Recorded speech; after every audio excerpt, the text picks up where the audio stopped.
we had taken 907 guns off the street that year. And out of the 907 guns, like I said, there were only like 50 of us in this citywide unit. And I think that year we had, 24 shootings, Yes. and very, very, you know, No, you guys were rocking it, man. yeah, quite a few guys who I worked with, got shot that year.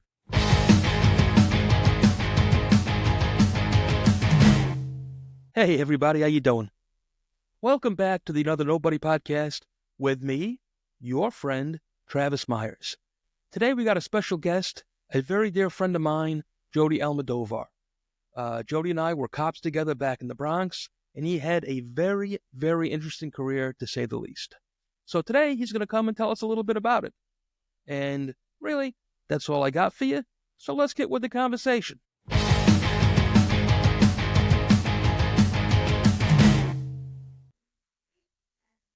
Hey there, Jody. How you doing, my friend? Hey, Trav, how you? Good, good. So glad you're able to. For our listeners, we had quite the time getting together today, didn't we?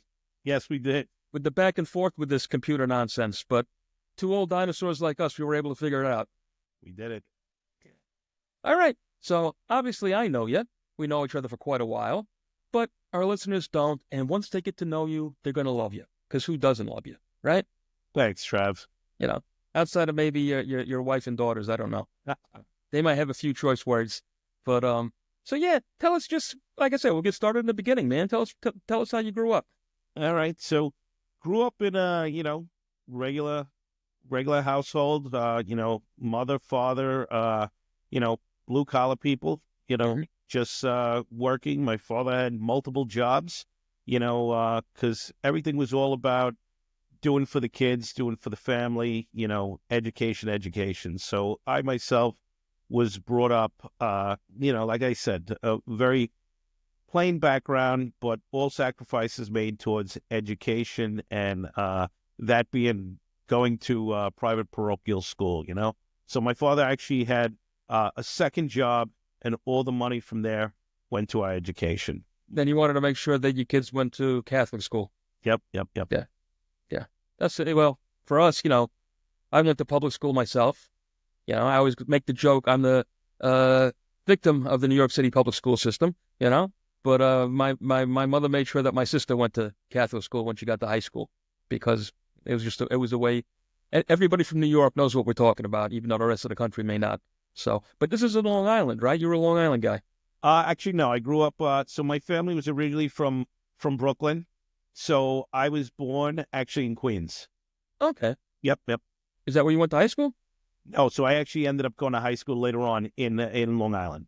Okay, that's what I thought. I thought you were a Long Island guy. Yep. Oh. All right, cool. And so from there, you went to college. So we actually ended up going to do, along the way, I mean, many different things in my life. Like I remember my mother always saying, "All right, guys, you're going to swimming lessons," So here it was during the summer, early Saturday morning, and we're like, I don't want to go to swimming lessons.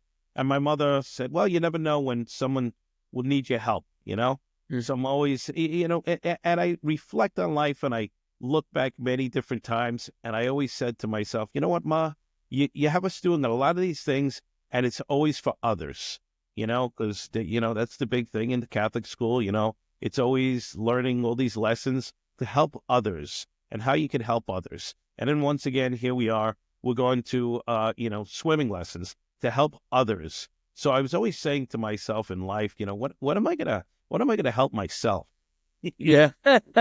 Please helping others. And Right. and that's the irony of how you and I met, right? And the rest of my career and everything else, what it led to. Well, you ended up joining the police department so you could help others. Joined the police department for 25 years, and it was 25 years of helping others. So, and you made your mother proud. Yep. So my mom, see, what you instilled in me, Mom, it worked. Good. So end up going to school, and then going on to from elementary school Catholic, then going on to Catholic high school, and then going on to college. And along the way, met some some good friends of mine that I'm still friends with that, obviously were very Did you well. did you take the police test prior to college, during college, after college? How'd that So when you I actually took the police test when I was in school, in college. So at the time, as you could recall, I'm sure, Travis, it took your background investigation, and by the time they were hiring, it would take around 3.5, 4 years. Yeah. And that was scoring pretty well, in the 90s, So Mm. if you were on the top of your list, it would take about that long because that's a lot of people actually wanted to become New York City police officers. The benefits to this day are still great as far as, medical benefits and, you have a pension. Some people agree, some people disagree, but, you have a pension for the rest of your life as well as your medical benefits. So, But that's exactly, it was almost in our world, in my neighborhood, you were a carpenter, you were an iron worker, you were a doorman, or you were a cop, a fireman, or a sanitation worker. That was pretty much all we all did, and doing the construction thing was not for me. I didn't care for it. I certainly wasn't going to be a doorman, and I took the police test. I thought that would be a good fit. A funny thing for me, though, let me ask you this now, because I know you went the same route I did. I never wanted to be a sergeant or a lieutenant. no, And as a kid, I certainly was not anti-police at all growing up in the city. But the police, the uniform track was not my attraction. It was right. the detectives. When the detectives would show up on the block when something awful happened, and they had their sport coats or their suits and ties and their pinky rings and, hey, kid, come over here, let me talk to you. Those were the cool guys. And that's what I wanted to be when I grew up. You're gonna laugh Yeah. when I tell you what kind of put me in that direction when I first joined the police department, as we get into that later on. But along the way, a thing I remember. So, as I was talking about my education, parochial school and, elementary school and high school and even college, I was one that would never really, loved school. I mean, I did okay. It's not like I was failing, and going to summer school every year or anything like that. No, no, it just wasn't the route for me, So I remember my father saying to me, you know what, this test is coming up, the Suffolk test, the Nassau test, the city test, the FDNY, fire department tests, make sure you take all the tests, state police tests. Yeah. And that's what my father always said. Listen, there's very good benefits in it, as far as medical, as far as retirement. So he was pretty much, steering me in that direction. I remember as a very young kid, I mean, I still remember things detail from when I was 3, 4, 5 years old. So I always had a very good recall, as far as, Hmm. if something took place. I mean, I'd walk into places and walk out, and I could literally tell you what the place looked like several years later, how many exits, what people were wearing, people that spoke that day. So, I think my father saw it also like, hey, this is something maybe you should look into. So it was one day, kind of like today, you set up by you have a snowstorm going, right? And Yep. it's dark and it's cold. So I had applied for the city test, and I actually took the test in Queens. I remember going into Queens, and it was raining out, and it was cold, it was dark. And I said, oh, well, let me just show up and let's see how I do. And I literally went in and they said, oh, I forgot the time limit, 4 or 5 hours. And I said, well, I'm going to take the exact time that they're giving you, 4 or 5 hours. I'm not going to be that guy to put down his pencil and race through this within Yep. 1 hour. Nope. And I just literally, I remember I sat against a window. I put my feet up on the radiator and I took my time and I took the 4 hours. They said, pencils down. And that was it. I had already reviewed my test a couple of times, handed it in and left. And I said, let's see what the future brings. Sure enough, I get called. I get a list number. 4 years later, I'm in the police department. That's right. And you landed with me in the 52nd precinct in the Bronx. Yes, and here I was. I was like, okay, the Bronx. I've been to the Bronx maybe twice in my Hmm. entire life. The Bronx Zoo. The Bronx Zoo, As, exactly. as, as a kid on a field trip. Other than that, I couldn't tell you how to get there. I couldn't tell you the names of the streets. I couldn't tell you anything. Right. Yep. So I remember I make it to the 52nd precinct. One of my friends, very influential in my career, You know, his name was Mike Morrissey. We ended up going to high school together, and Mike Morrissey went to college together. Mike Morrissey actually came onto the police department before me. So when he was actually in the academy, he'd hang out with a couple of his friends, and there was this other guy, Frank Gavin. So I'm sure you remember that name, Frank. I certainly do. He was from the 5-2, from the 52nd precinct. So His locker was right behind mine. yes, so when I get picked to go into the 52nd precinct, my friend Mike reaches out to Frank and says, "Hey, Frank, good friend of mine, Jody, you've met him several times." He remembered, and he said he's coming to the 5-2. Do me a favor, look out for him. He's like, "No problem." Frank was a nice guy. I like Frank. Very nice guy. Retired Marine Corps, retired NYPD, Port Authority. He did his whole career. He probably did, if not close to 30 years with the police force altogether. And I forgot how many he did in the military. He probably did, I don't know if he did 20 years in the military. He might have done all 20 years. But yeah. In the reserves is what you're saying, because he In was the reserve, yeah, I remember him deploying. He got deployed, called up, and had to deploy a couple of times. So, yep. Yeah, good fellow. I like Yeah. Frank. Yep, very good. So I bet you don't even remember the first time we met, Travis, do you? I'm sorry to say I can't. I'm sorry, my friend. Obviously, it would have been, we all got to FTU, which is the field training unit, together. So, whatever there was, I don't know how many guys. What do we have? Maybe 20, 30 of us at that time? We probably had 30, maybe in the 30s. Yeah. In that neighborhood. It was a big class. Yeah. You and I think our class was like 2,500 people. People don't realize how large the New York City Police Department is. At the time, it was about 38,000 people, I think. Yeah. And they wanted to bolster it, with the whole crack epidemic and everything that was going on, and cops hadn't been hired for a while. And our class was like 2,500 people, which was quite a large class at the time. Yeah, it was a big class. I remember, because they actually divided us in like 3 different groups. It was the A squad, B squad, and C squad. And depending on what squad you on, you did a week of days, then another squad did a week of nights, the 4 to 12s. So it was a large group. It was one of the biggest hiring groups. I believe so. Yeah, I think I don't know if we were the biggest one ever, but we were certainly the biggest one at the time.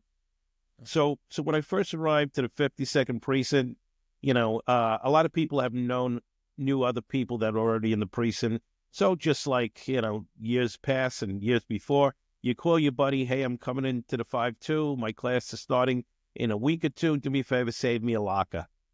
And a guy on the inside would take a locker, put a lock on a locker, and put his name on it or put your name on it. And that was yours for day one.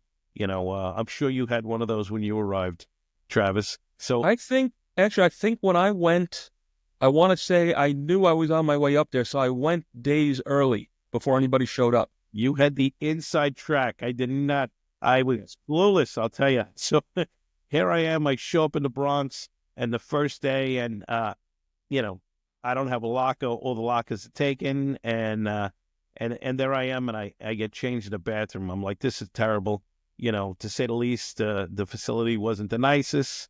Far from it. It was old, and I was afraid to put a lot of my clothes on the floor. Yeah. So the next day, what do? I drive in wearing my uniform. Yes. So I drive in 3 or 4 days wearing my uniform. We have the first 3 days, I think, of orientation. Then the next couple of days, and you actually see me come in one day, and you said, "Where you coming from?" And and I explain and everything else. And you go, "Are you out of your mind? Are you out of your mind driving in uniform like this in your personal car? You don't have a radio and everything else." You said, "Hold on, let me talk to a guy." Yeah. The guy you spoke to, his name was Henry. Yep. You could explain Henry however you want later on. Yeah. This guy Henry, who at the time is a very big human. This guy was probably bench pressing 400 pounds like it was nothing. And I remember Henry sure is. So Henry comes down, and he's wearing a flannel shirt, 3 buttons undone, and his T-shirt is underneath, and he's got his jeans on and boots, and the jeans, the back pocket's ripped from his radio, and the other side is ripped from his handcuffs and everything else. And Henry just goes, "Follow me," and he brings me upstairs where the older guys were, the squad guys and the guys who had already been in the precinct or The nice locker room. yep, a lot of The time nice locker. on the job. Yep. And Henry tells this guy, give him a locker. And the guy's like, Henry, no, I need my lockers. And Henry says, you got 3 lockers, okay? All you need is 2. You really only need 1. Yeah. Keep 2. And the guy was like, these 3 are mine. Henry said, I'm going to ask you one last time, and I'm going to rip the lock right off that locker. And now I'm like, this is great. Here I am, first day getting a locker, and I'm already making enemies over here. They're all going to give me dirty looks because Henry was forcing this guy to give up his locker. Yeah. But, begrudgingly, the guy eventually gave up the locker, and that was it. From there on in, I started changing. And I remember I went back down to you. Roll call was starting. You always sat in the back corner or stood in the back corner. And I stood next to you that day, and I said, what does that guy Henry do? And that's when you said, oh, he's in plain clothes. He's in a RIP at the time. I think it was. Was he in a RIP or was he an anti-crime at that time? He might. I don't know if it was anti-crime or RIP, but either way, you're like, this is plain clothes or whatever. And either he is a detective or gonna be a detective. Yeah. And that was one of the things that said, you know what? That's pretty cool. I want to be like that. Yeah.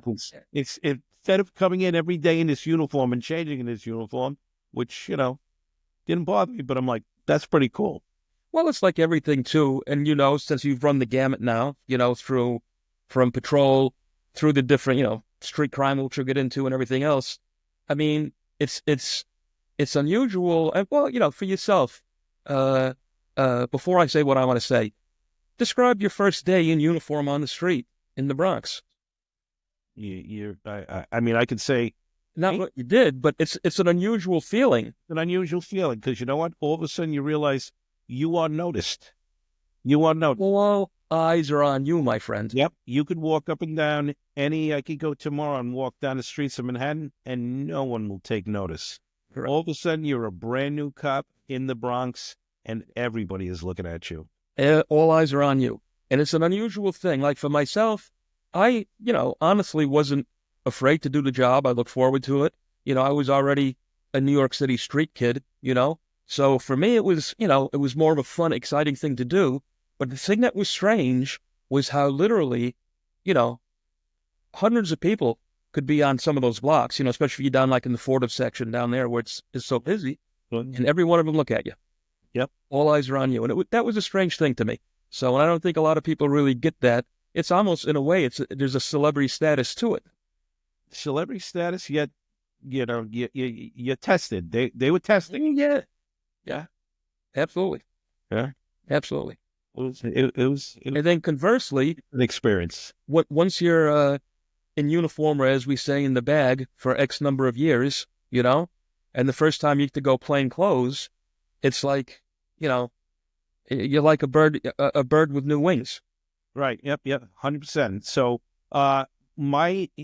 so you actually were in plain clothes, for a while, actually in the precinct. So yes, well, I was lucky that when we did the Fordham thing, we were like kind of 50-50. Sure. And then SNU was also 50-50, which was great. And then of course anti-crime. So I was in plain clothes quite a bit. And why were you doing like a little burglar unit? That was the Fordham thing, the Fordham thing. Yep. Yeah. So and then I did a very short bit, which I barely even count in the RIP. I was up in the RIP for a little while. So they were doing that test thing where they would bring you up there for 90-day periods. Yep. Yeah, something like that. Yeah. So I had the opportunity once again, my friend Mike, who I mentioned earlier, Mike Morrissey, he came out a couple of years before me, and he had gone exactly like you said, that career route. He was in one precinct, he had transferred to another precinct in Brooklyn, and then from Brooklyn, anti-crime, and then anti-crime, he had the opportunity to go to street crime. So street crime was obviously a very small unit at the time. A lot of people now know it from the expansion. I don't even know if it's still around, borough crime. So basically, street crime was a very small amount of people. It maybe 50 people in total, including all your bosses, meaning your lieutenants, your captains, your sergeants. And for listeners that don't understand what we're talking about, because then sometimes when we talk to each other, we're talking because we know. Anti-crime is plainclothes guys dress, t-shirts, jeans. Not when I say plain clothes, it's plain clothes. It's not a jacket and tie in an unmarked car. And for the most part, you go out, what is it, 6 to 2s, and you try to get guns. You try to stop robberies, things like this. Okay. Then there was borough crime, which was within your borough. So you got to go into other precincts other than your own. And then, of course, there was street crime, which was citywide, and which was very, very cool. So for yourself, again, you're predominantly looking for guns and or robberies. You're in plain clothes, just you and a partner, although you'd work in, a team of 4 to 6, right? Yeah. So how street crime came into, the original street crime was with Muggable Mary, where they had some decoys. Yes. They would actually go undercover to see if they could, if they would get robbed and stuff like that. So obviously that was way before my time. So when I get into street crime, same thing. It's it's a citywide anti-crime unit. So CompStat would come up every month, and they would go throughout the city of New York, and whichever precincts had the highest amount of violent felony crimes. So if you had robberies, if you had rapes, if you had shootings, if you had, just anything involving a gun or anything like that, what they would say is we'd like street crime to come into our precinct, and you literally only had 15 days. And so, you'd saturate that precinct and try to make as many arrests as possible to bring down the crime in the area. Because obviously if you're taking 4 or 5 guns off the street and you're arresting, 1 or 2 of those people happen to be wanted for some of those major felonies, obviously your crime numbers are definitely going to go down the following month. So that's what it was. They were up that month. You guys would come in the following month or at the end of the month. Then hopefully the next month they would go down. Yep. Yep. So that was it. So at the time, my friend Mike Morrissey, he was in that unit, and one of his sergeants gets promoted to lieutenant. So Vic Hollifield, he gets promoted to lieutenant. Do you remember when he came to the 5-2? He comes to the 5-2, and my friend Mike Morrissey says, hey, if you can, give Jody a shot. Let him drive you every once in a while. See what he's all about, help build confidence, and everything else so he could, do his job productively over there in the Bronx and everything else. So sure enough, Vic Hollifield comes in as a lieutenant, and I start driving him. So I drive him 1 or 2 times, and every time I drive him, we did well together. And we made, if I drove him 4 or 5 times, we definitely made at least 4 arrests, and most of them were felonies. So then he starts taking me as... Now, here's the thing. Yeah. Let me just pause you there. But of course, it's because you're working with this particular lieutenant. Yep. All right. How rare is it for a precinct lieutenant to be involved in an arrest? Very rare for a precinct lieutenant to be... They don't do that. And for a precinct lieutenant to take such a young driver, chauffeur, Yep. a young cop is the both of them together are very rare. So I was obviously privileged and honored to be driving this guy who had quite a few years on. He probably had close to 15 years on already. Yep. He himself had been involved in several shootings. Working up in Manhattan North area. So, he was well seasoned. He had a very keen eye. This guy could spot a criminal literally, 2 blocks away. He definitely had that gift. So I end up driving him for a while, and we become very successful together for a couple of months. We're doing very well, very well, very well. And then one day he tells me, hey, I got to go, to Randall's Island. I got to speak to the captain over there. He goes, because I'm probably going back as lieutenant, So I'm like, all right, that's cool. So then we arrive. And when we arrive, he goes, oh, by the way, he goes, go inside, fill out an application, because you're coming next time we come back, you're coming for your interview. Yeah. I was like, holy cow. Yeah. There we go. So sure enough, that's pretty much how things went. I went in there, spoke to a couple of guys, filled out my application, saw my friend Mike Morrissey there once again. And, the lieutenant went up to him and said, Mike, if Jody makes it into this unit, would you be willing to work with him? So then Mike's like, of course I would. I've spoken good about him, and of course I would definitely work with him. And then the rest is history from there. then I end up making it into street crime and working with my childhood friend, Mike. Now, how many years were you in street crime? So I was there 2 years. So I was there until right before it expanded. Right. Now, and while you were in street crime, this is going to be, so we're going to throw out some interesting numbers here. Well, you're going to know them because I know I don't know them and I didn't write them down. But that was just before you guys got a big citation, right? Yep. So we were up in Please tell us about that.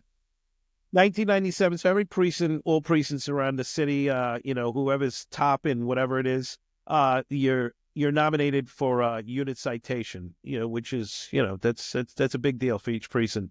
So street crime itself put in for the unit citation in 1997, because in 1997, we had taken 907 guns off the street that year. And out of the 907 guns, like I said, there were only like 50 of us in this citywide unit. And I think that year we had, 24 shootings, Yes. and very, very, No, you guys were rocking it, man. yeah, quite a few guys who I worked with, got shot that year, and right at the beginning, that's when Kevin Gillespie, I remember it well. he lost his life in the Bronx as well. So, I mean, going into a unit like this, you knew, you were going to, a different level of crime. Yes. And again, that those numbers are no joke. But Yep. were the 900 and what guns off the street? 907. So it was almost 1,000 guns in one. Almost 1,000 guns in 1 year. 50 guys. Yep. That's phenomenal. Yep. So obviously, Now, mentioning shootings, you were involved in a shooting yourself at that time. yes. Yep. Yes. Yep. Want to tell us about that? Yeah, I was involved in that shooting. In fact, in a couple of years later, received the Medal of Valor for that. It was myself and two other individuals. We were working in a team of three that night, and we were in the confines of the 75th precinct, which is by far one of the worst precincts of the city of New York historically, and it still remains one of the worst cities precincts. And it's a little over, I don't even know the square mileage of that.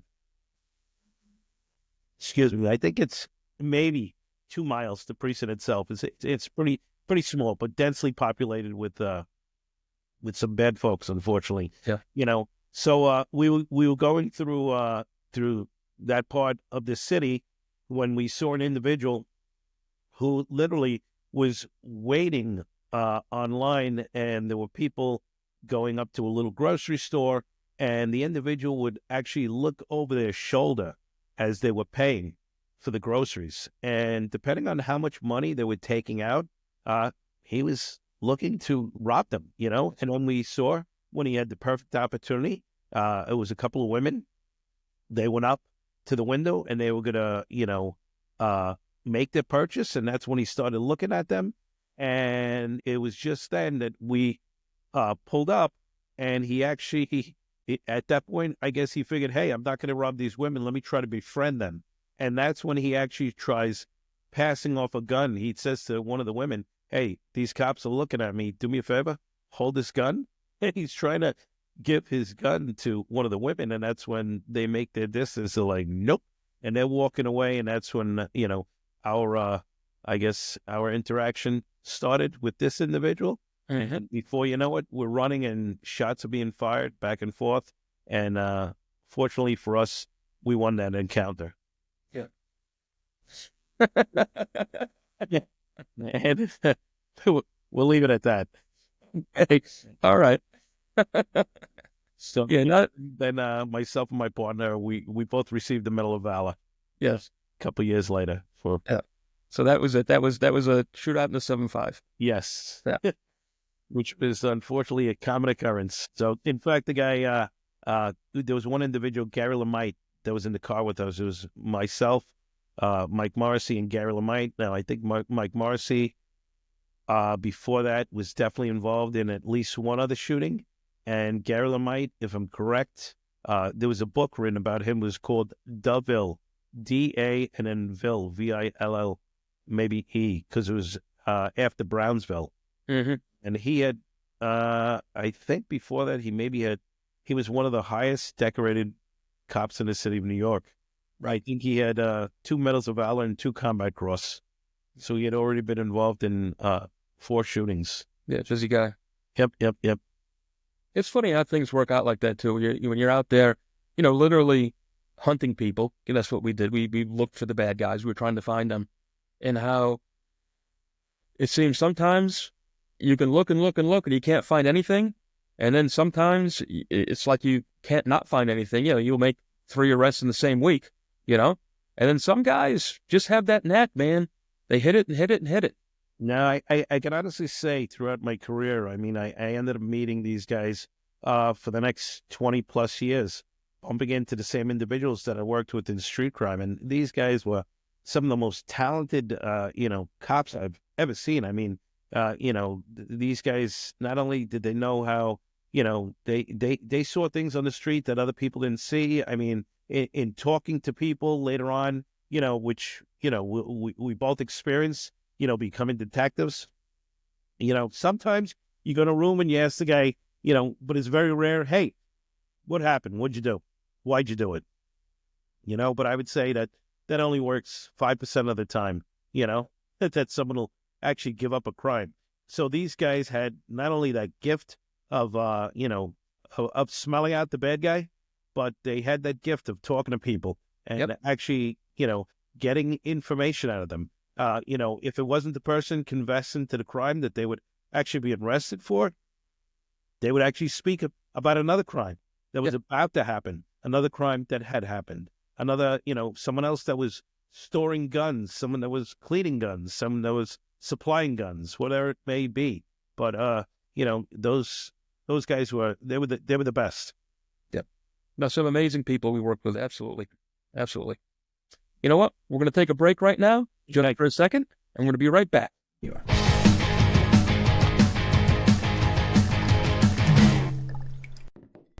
Hey, how you doing?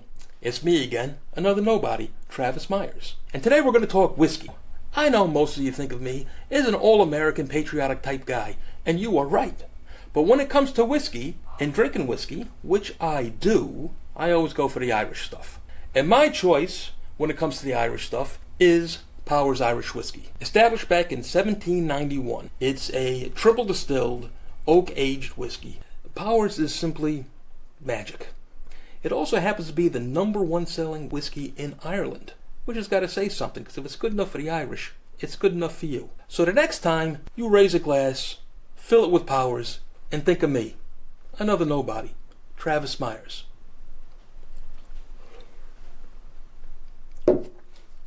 All right, we're back.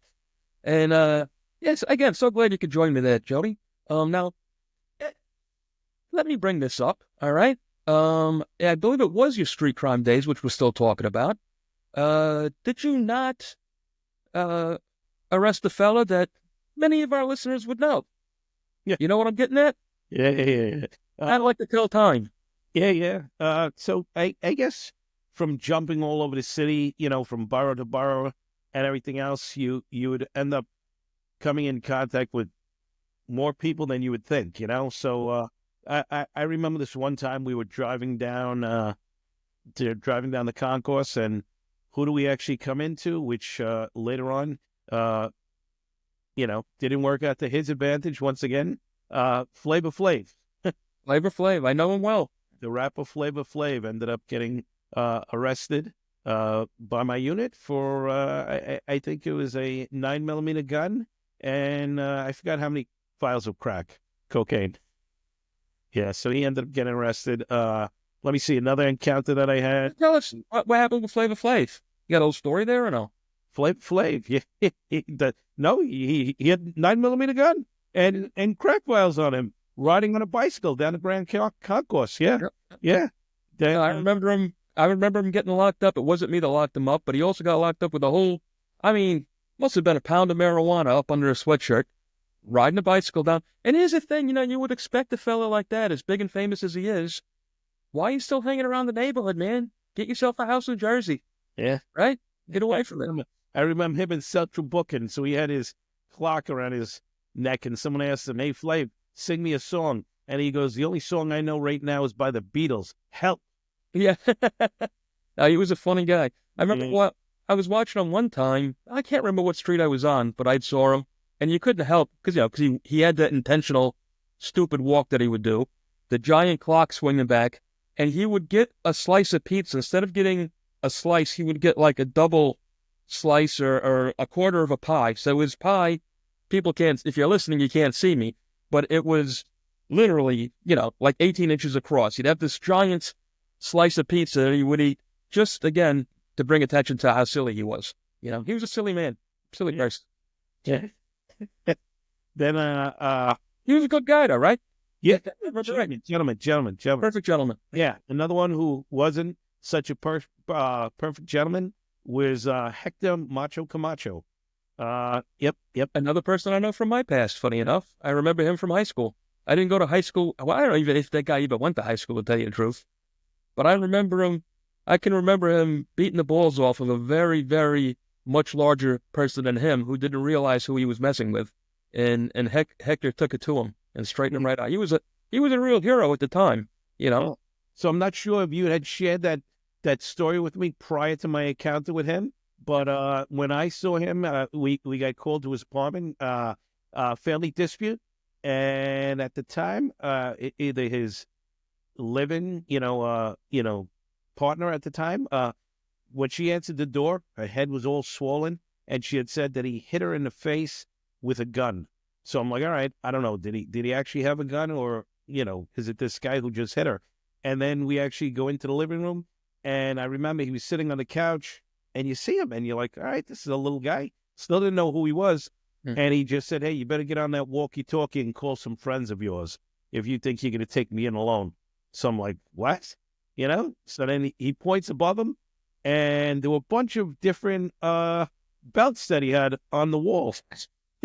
And I couldn't read his name, but I saw the belts, and I said, yeah, okay, I'm going to get on that walkie-talkie, and I'm going to call some friends, Yeah.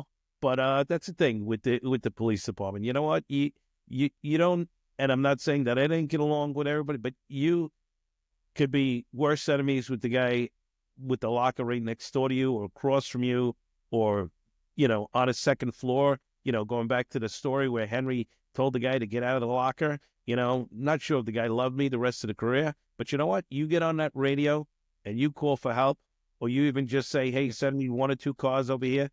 People knew who called for help or called Yes. for one or two cars and who didn't. So when a person would say, hey, we need two cars over in this location, you didn't get two cars. You know what you got? You got 5 or 6 cars. Yep. So now you have 10 to 12 other cops No. coming to your You help. need a hand. The cavalry is always on the way. Yeah, I mean, and the second you said it on the radio, you would literally hear the sirens coming.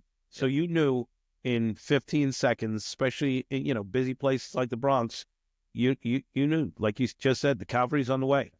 So no matter what, you are never going to lose a fight. And it definitely did it got very physical with with Hector. Yeah.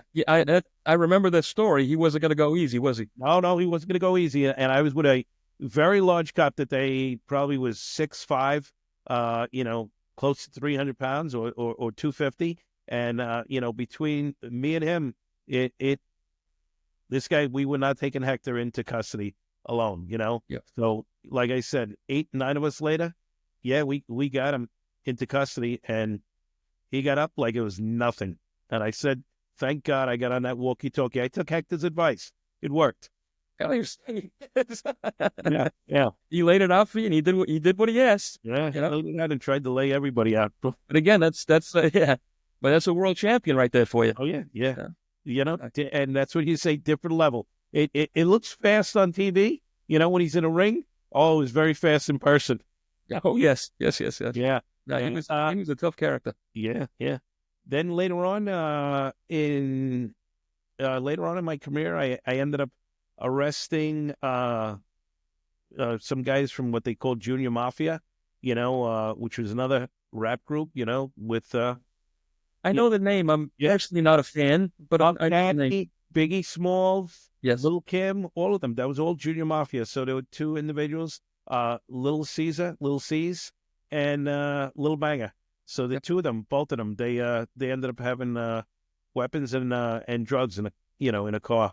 And Hey, tell us a little bit about it. Tell us a story. so the story was we were actually up in Manhattan North, and we were actually on a drug location that we had.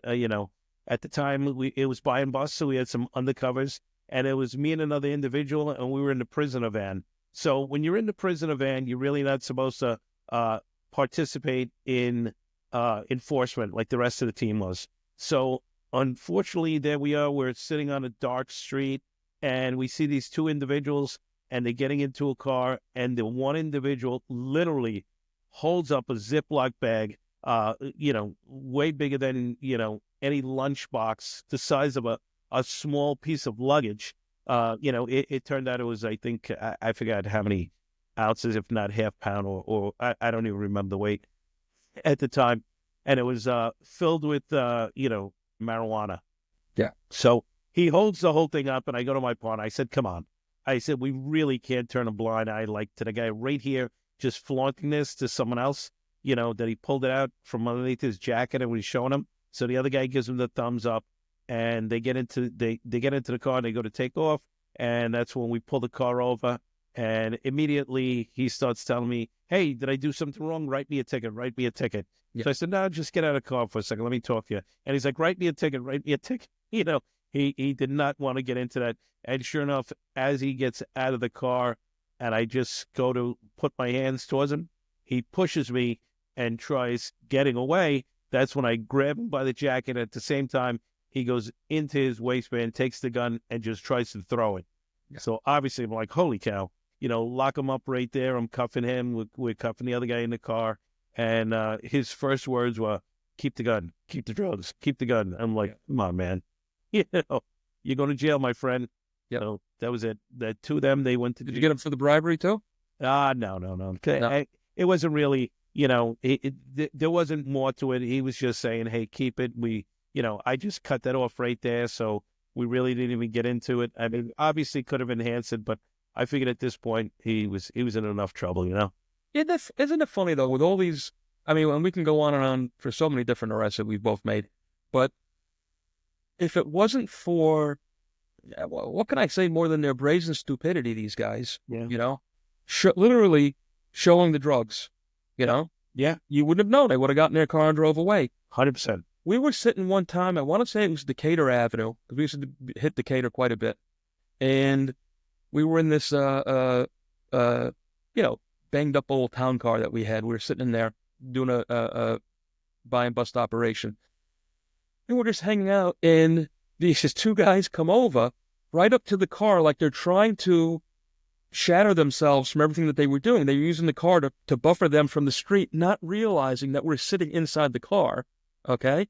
And they literally took a bag of drugs out of their pocket, showing each other the counts of what, I mean, it's not 6 inches from my face through the glass, They could have walked by. They could have stepped into a building. They could have did anything else other than literally they put the drugs in my face.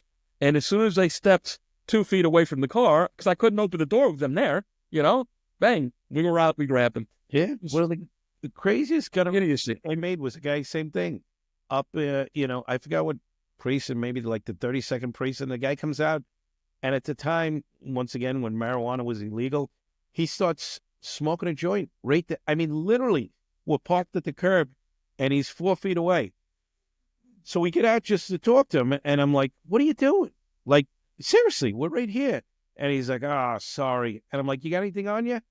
And he says, yeah, I got a gun in my waistband. Just like that. So we're like, all right, we cuff him. We take the gun out, and he goes, no, not that one. The other one on the other side. Yeah. This guy had 2 guns on him. Yep. And with 2 guns on him, he comes outside to smoke a blunt right there. Curbside, literally, 10 feet away, or like I said, 5 feet away from an unmarked van that we had blacked out windows, but we're just looking right at him like, holy cow, look at this. You can't, it's like. I got one of my earlier guns. I don't believe it was my first one, but one of my earlier guns was the exact same thing. And I think I've made one arrest ever for somebody burning in public because it was something that I didn't bother with. It was not something that we did in the Bronx. It was already basically legal then 30 years ago before it became legal because it was something that we didn't care about. But it was a great way to toss people, you know? And the guy stepped out from, I don't even know what the name of the place, one of those, kind of shady uh, uh, bars that were down there on Webster Avenue. It was a lot of, they weren't Puerto Rican or Dominican, they were more Central American. You remember those clubs that were there? It was kind of like dance clubs. They had the almost like where the girls would what do you call it? The old dancer for a dime kind of thing. Like they would actually get paid just to dance with you. Right. It wasn't a sexual thing at all. It was truly dancing. But the guy came out and what do you call it? We could see him, roll it up, light it up. He's like this with his buddy. And we came out. Oh, hands up, buddy. And frozen like this. And sure enough, he's got a pistol in his waist. Why? Amazing. He's so stupid. What are you doing? Right. You're inviting us. You invited us over. Yeah. Crazy. Crazy. Yeah. See that? Now that one too, that was all mixed up. If I'm not mistaken, didn't that lead to other things with that whole? Yep. So we had asked them, why you carrying a gun and everything else up here, of course, because we brought her back to the precinct, and obviously you try, you can speak to these people to see what statements they're gonna make, and what other information. So right there, like what the heck? So he's like, listen, man. He goes, guys, I was carrying that for not only my protection, but you see what's going on lately. And we're like, what are you talking about? So he's like, there's a recent shooting with Lil' Kim, and, they tried killing her, and I'm part of her crew. So, I'm the new security and everything else. So he was pretty much saying that he's like, a hired gun as security. And he was talking about how Lil' Kim had they tried shooting her at a radio station. So, obviously we had done everything properly and talking with him and everything else. We brought in additional detectives from, different units because we're like, all right, wait a second. Let's see if there's any credibility to this, and everything else. And they made their statements. And it turned out that it was, I think that's what, actually got Lil' Kim, contradicting on where she was during the shooting at the radio station. Was she there? That was a very big case at the time. I remember that because of the whole celebrity of it. It was all over the news at the time. Yeah, yep. That's when, the old rap wars were going on, when people were actually, their lyrics were actually getting people, into altercations with each other, whether it be regular fights outside a club or studio, or even at a, more violent level, where they were shooting at each other. Yeah. So I think that's all the celebrities. Did you not mess with my girl one time? Do you know where I'm going with? You were, I'm pretty sure you were in Narcotics at the time, and you ran into one of probably my favorite girl group singers of all time. You remember that at all? I think you are correct that we did arrest her. I don't remember all the details. If it was in a warrant or clean holes or one of those. I think it was a clean holes thing, if I remember that. Yeah. I remember talking to you afterwards, and you absolutely broke my heart, Jody. Yeah. Broke my heart. Yeah, and who is this individual? The late great Miss Ronnie Spector. That's correct. Who I absolutely adored my whole life. All right, very sad case with that's the Ronettes. For people that don't know, okay, the Ronettes, "Be My Little Baby," probably their biggest hit. I Saw Mommy Kissing Santa Claus. That's our favorite Christmas song, right? Everybody remembers that one. Mm-hmm. And she was mixed up with that psychopath Phil Spector, who was her husband, who was a nut job. He ended up getting locked up for murder himself in California many years later. It's a sad story with them, though, because, she's passed now, but her sister also ended up being homeless. And then her cousin who was the third member, and shame on me, I can't remember her name, of the group. She also, she did all right because she found religion, and she actually became a big Christian star. But she had left the whole rock and roll thing and went that way.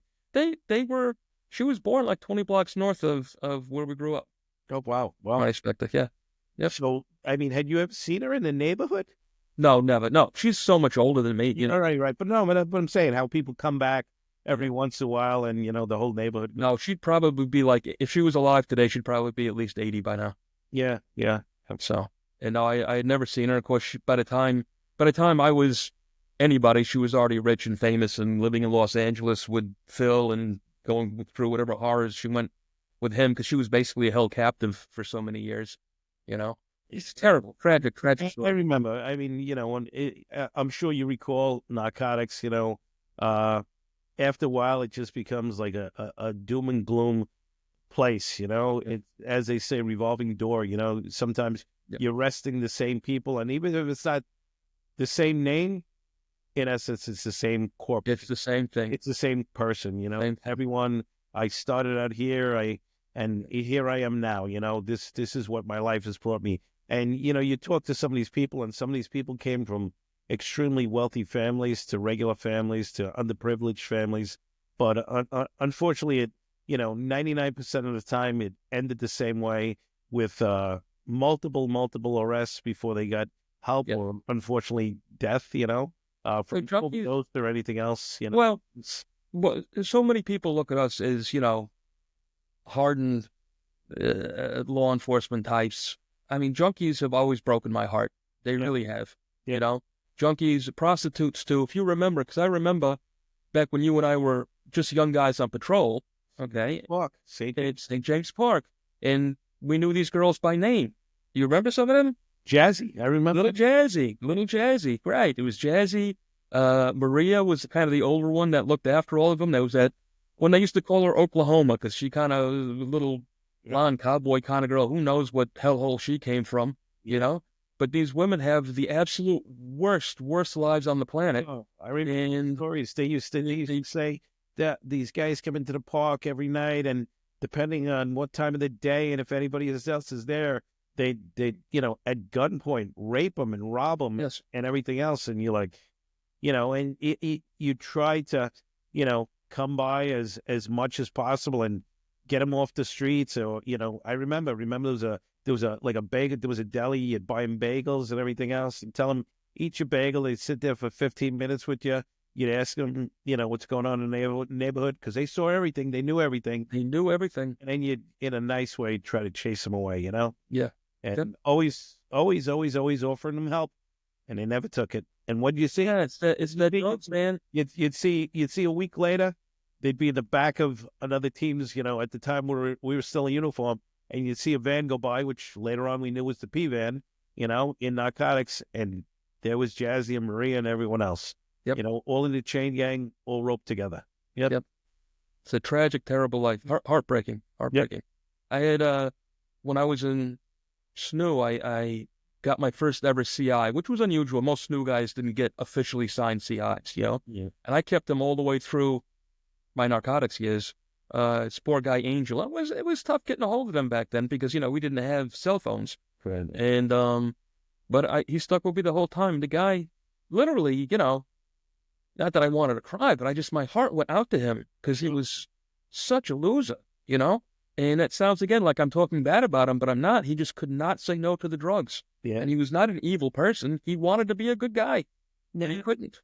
And you'll see them, male, female, they start out, and you'd see them and they still change their clothes all the time. You're like, all right, you're not too bad. You still have a time to change your life, get it together. Then you'd start seeing them that now they'd wear the same clothes 2 or 3 days in a row. Yep. Later on become homeless, now a little more dirty. And before you know it, it was at that point of no return. And Yeah. it's just like, holy cow. Like, No, absolutely heartbreaking. person for a year and a half, 2 years, now 3 years, and you knew it wasn't long for them. And then Right. sure enough, that's the person that you'd hear the squad later on showing up, to a DOA, whether it be, in an SRO, in a hotel, in an alleyway, in a car, whatever it may be. Mm. But yeah, sad. Now, how long did you do the narcotics thing? So Narcotics, I guess I was there probably 5 years. So I was 5 years in Narcotics in a newly developed unit. It was Northern Manhattan Initiative.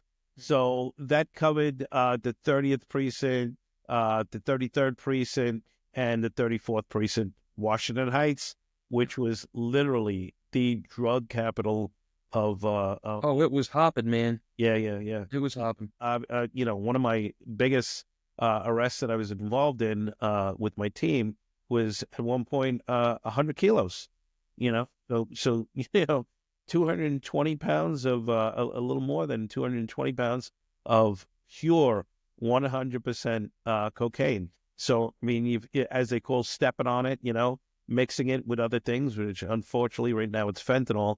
But back then, whatever you're mixing it with, you're 220 pounds are now turning into easily 300 pounds of drugs. For Oh, I would say more than that. yeah, for distribution on the street, and at the price that it was going for. I mean, crazy amount of weight, money, and everything else, resources. I mean, it's just amazing the way that they dealt drugs up there. So that's why they brought in NMI, Northern Manhattan Initiative, and fortunately for me, I was part of that. So myself and my partner Mike Morrissey, once again, we both went up there, but because of the history of us knowing each other from being kids, that we knew each other in school and in high school and college, and then being partners. There was a lieutenant, I remember. She's like, you know what, guys? I'm not saying I know you. I'm not saying I don't trust you, but it's just the way that I operate. You're definitely not working together. You're not on the same team.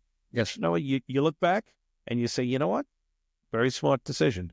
Well, it's a corruption thing. People don't realize Yep. how worried the police department in Nebraska was of corruption at the time. Sure. Well, And even though they did it in the end, even the Mullen Commission itself came up and said, less than 1% of the police department is corrupt. Yeah. You can't take the chance, especially when you're dealing with hundreds of pounds of cocaine and thousands upon thousands of dollars in drugs and people's lives. Yeah. I understand that. I can understand that. Yeah. I mean, on some given days, you pull over a car, that we were given information on, and sure enough, they have, a backpack in there, 50, 60, 70, 80, $100,000 cash in it. Yep. And obviously you're bringing it back to the precinct and you're vouchering it, and everyone's asking you, let me see that voucher. Let me see that voucher. Let me see that voucher, Yep. So, Right. it definitely was, everyone was, because of what was going on up there, it was a smart decision by, separating people that didn't, that already had a history together. And, I saw him every day at work.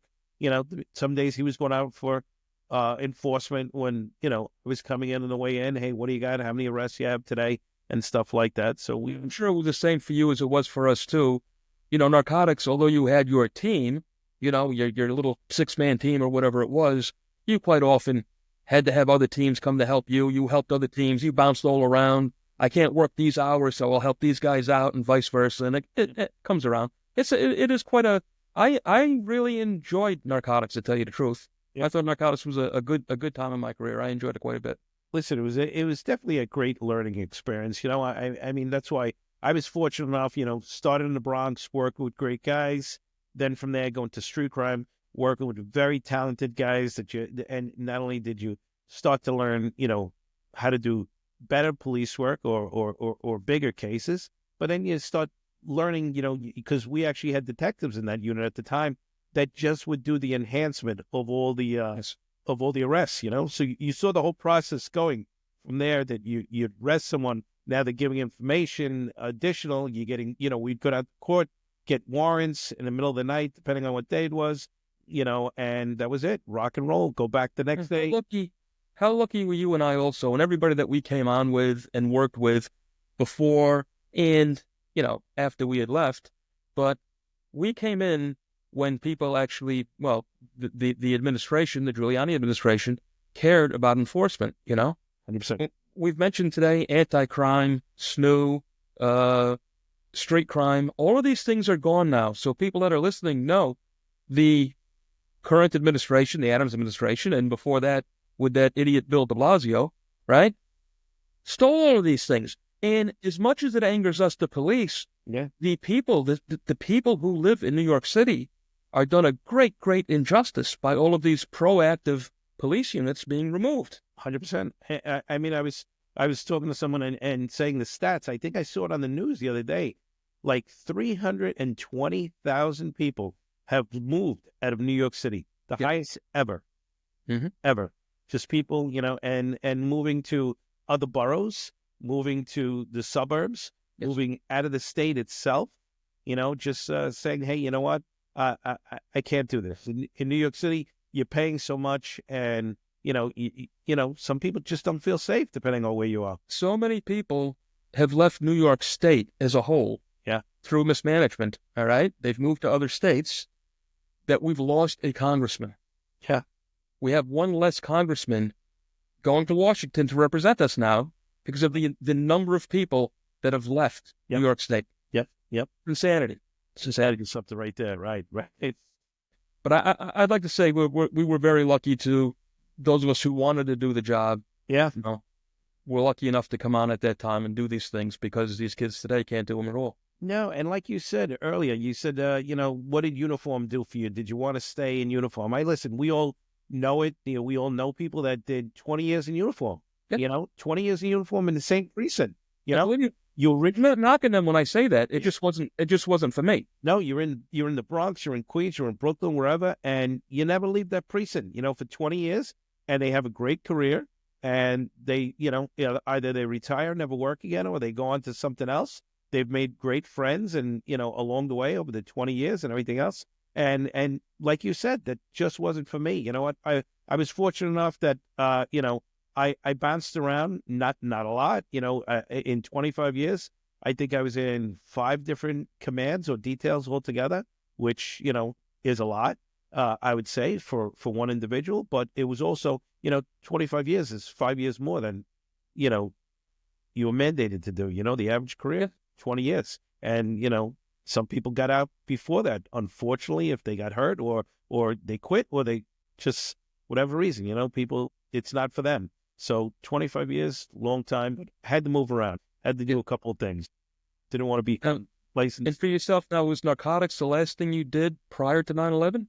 So actually on 9/11 itself, I was actually in Intel. So Well, you had gone to Intel prior to 9/11 then. Yeah, so 9/11, just to show you how lucky of a man I am, some people said I had the worst luck ever, and they wouldn't even stand next to me, depending on where we were working, what detail or whatever. 9/11 was my first day in Intel. Your first day in Intel. My first day in Intel, yes. You know what, Jody? Let me tell you, we've been talking here for now just a little bit over an hour, all right? And I know all about your career after 9/11. What do you say we call it quits right now, okay? Unless you got something from the past you want to bring up, and we'll get back together because this can go on. We can go on for another hour plus, just talking about 9/11 and what happened afterwards. Sure. That sound good to you? Sounds great. Are you willing to come back and talk to me again? It's going to take you a couple more years like it did this time, but no, I love what you're doing. I love your books and everything else. So thank you very much, Travis. From day one, when you introduced me to Henry and you got me that locker, it's the least I could do for you. Hey, talking about books, I know you're working on one yourself, my friend. Maybe. He is, everybody. He's working on one. He's breaking his shoes about getting it done. Me to do it, and so far I have. My name is Joe. My name is Jody. Yeah. Tell me, did you come up with a title yet? I don't know. There are 2 different ways I could go. I could go where it leads up to one of the greatest cases I did in my career, and I could title it My Final Interview, or I could make it more inspirational and say, why am I here? Because throughout my life, there were many things that I left out in my life, many tragedies, many close calls where my life was almost ended many different times. And I'd always say, why am I here? Why am I here? From a time, we rented a boat in Bermuda and we sunk it 3 miles from land. Yeah. And there I am saying, am I going to get eaten by the sharks, or am I going to, just die out here in the water, not being able to tread water for the next couple of hours, And once again, I was saved, and I said, why am I here? I was in a car accident where a good friend of mine who was driving, he got killed in the car, and once again, why am I here? Time and time again, shooting in the police department, like you mentioned earlier. And I said, why am I here? So, I don't know. So once again, as I end this with Well, you know, with Travis, why am I here? for me, my friend, I'm a half full guy, so I go with the inspirational one. All right. There you go. And on that note, I'm going to say goodbye to you. All right, Trav. Until next time, come back soon, please. 'Cause I really would like to cover, your post 9/11 story, because that's even more interesting than the pre stuff. Absolutely. All right, my friend. All right, Trav. All the best. Goodbye. All right. Well, there you have it. My conversation with my dear friend, Jody Almodovar. Really good guy. Really interesting career. He's going to come back and give us his post 9/11 career, which is even more amazing the next time around. So until then, my friends, please do the right thing. Hit that subscribe button. Hit that like button. And we'll see you next week, right here on the Another Nobody podcast. Listen up. This one's important. I'd like to try to encourage you, please, to give to the Stephen Siller Foundation, Tunnel to Towers, at T2T.org. That's letter T, number 2, letter T.org. Do good for those who've done good for you.